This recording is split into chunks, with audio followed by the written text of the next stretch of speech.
Hello everyone, and I'm here to give you my review for the new action war movie-ish drama thriller. That's what it says. Google. At the very least, and I give you my opinion on Overlord, which I'm coming from my Creed 2 review, and I'm coming to this review. So, Overlord, what's it about? It's about these soldiers who essentially fly over enemy lines almost like the day or two ish before D-Day, essentially. And through that, they have to, they go into this small town and take out this church to take it, to at least let it go through and happen, essentially. But the moment they go in, it's like, oh shit, there's some weird, crazy experimental stuff in here. And yeah, here's what I'll say about Overlord. I really, really enjoyed it. I really did. I thought it was a bucket of fun. It was fun, it was vibrant, it was interesting. I like the sly and unique graphical design it takes. It's not too overstylized and make it like a comic book movie, but it felt like a very unique type of richer World War II film that really made it stick out. And yet, I really thought it was a good approach. I thought it looked beautiful. It had some great action, and the actors, for the most part, are doing a really good job. Especially, Jovan Adipo, and Wyatt Russell, and all these other actors they're all doing really, really good in my opinion. It's not like a historically accurate film, and yet it's also produced by JJ Abrams, which almost every single movie JJ Abrams directs/produces, I've grown to love. Like Mission Impossible 3. Great. Cloverfield, loved. Force Awakens, loved. Super 8, I enjoy fine. That's probably my least favorite JJ Abrams film. Even with this instead. Star Trek and Star Trek 2 and Into Darkness, love both. With all of that said, I would definitely have to say that this is, again, his probably second least working film. I do think it is ultimately a nice, fun action gore fest, though not too gore. It's really not about the gore, it's about the slime, slick feel to it. And there's a great deal of character moments that feel good and earned, but that's my problem with the movie. The characters are fun, but they're not really enough to really invest in and or carry through in the movie.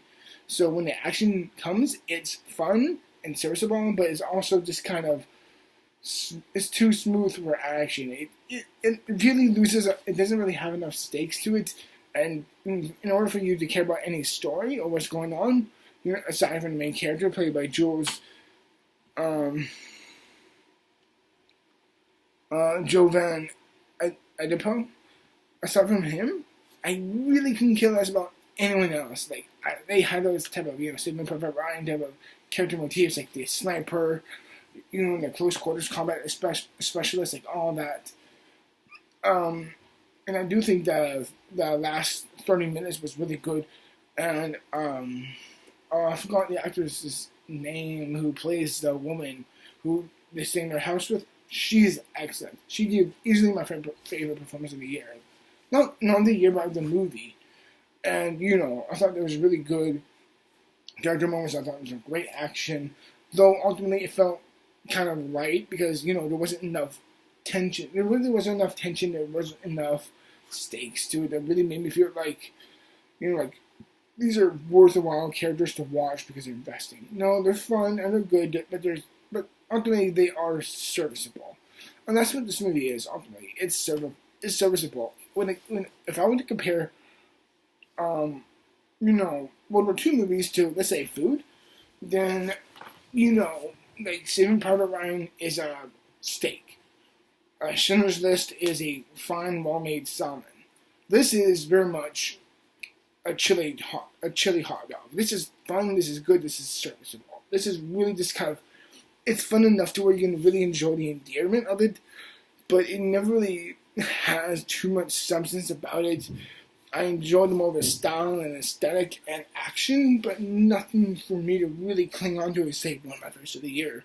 Like, I remember when I was watching the movie, like 40 minutes in, I'm like, this is really good. And then it just kind of loses pace in the town itself. And, my friend said he didn't really care about most of the characters. At the time when he said that, I was like, yeah, whatever. He was right. He was right. Really, the action just kind of it felt like, again, as I said, it felt like there was very little stakes that was going on. I couldn't care less for the characters aside from the main character and the lady. Aside from that, it's just a fun, cool, serviceable movie as a whole. I do see why people would say they both like it and don't like it. But overall, for me, I do overall really enjoy it, but it has some real issues in my mind. Again, there's nothing seems kind of just, as I said, it just feels serviceable. It just feels serviceable, and there's really nothing new about the movie. Cool.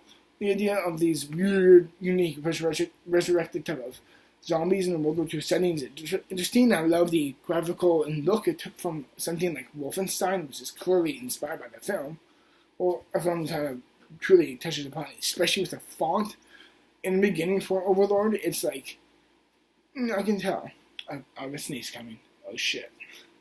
But overall, I did really enjoy Overlord, but it's like, I won't come back to this. At the very least, I enjoyed watching it. But it's like, best of the year, top 10? No.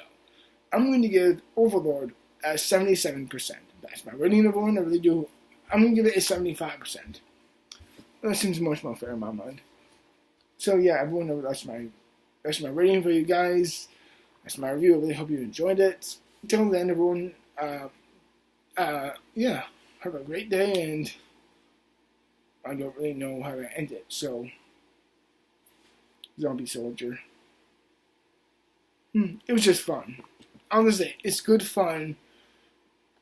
75%. So yeah, check it out if you want to.